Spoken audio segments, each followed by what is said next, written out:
50 000 personnes se trouvent dans des conditions précaires, actuellement bloquées aux environs de la ville frontière de Kamoko, dans la province du Kasaï. Elles ont été expulsées d'Angola. Nombreux sont ceux qui arrivent dépourvus de tout et donc ne peuvent pas continuer le voyage vers leur région d'origine. Plus de détails dans ce reportage de Baron Koy.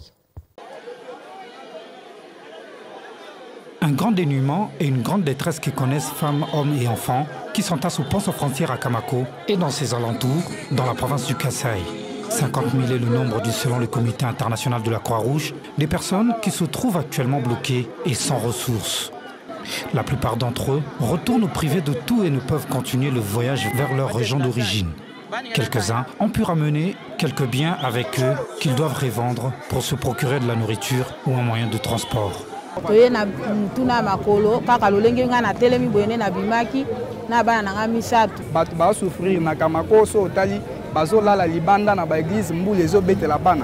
Le CICR, en collaboration avec la Croix-Rouge de la République démocratique du Congo, permet aux personnes transitant par Kamako de contacter gratuitement leurs proches par téléphone.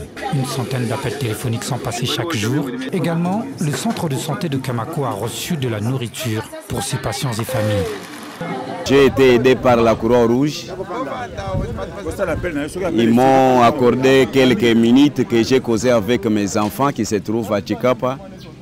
Mais je n'ai pas la possibilité pour les atteindre. Je vais faire quelques jours pour attraper les moyens financiers qui vont me permettre à rejoindre mes enfants si Dieu est voulant. Depuis le début du mois d'octobre 2018, plus de 300 000 Congolais qui travaillaient principalement dans les secteurs miniers ont été expulsés d'Angola. Environ 70% d'entre eux ont transité par la ville de Kamako avant de rejoindre leur lieu d'origine dans la province du Kasaï. C'est des personnes qui sont parties avec très peu de moyens, sans avoir beaucoup de temps pour se préparer, parfois arrivant les mains vides ou avec très peu de biens. Et certains d'entre eux sont enfouis sous la peur. Et maintenant, ils se retrouvent dans un endroit que pour eux pourrait être quasiment étranger.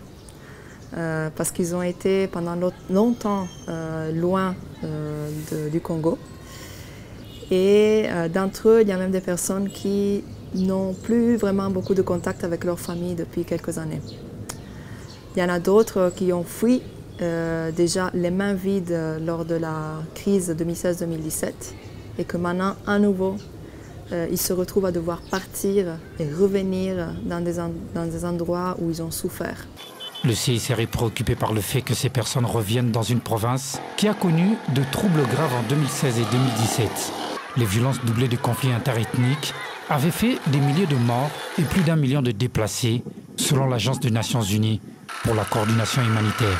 Dans les environs de Kamako uniquement, le Haut Commissariat aux réfugiés rapportait en septembre 2017 que 9 villages sur 10 avaient été réduits en cendres.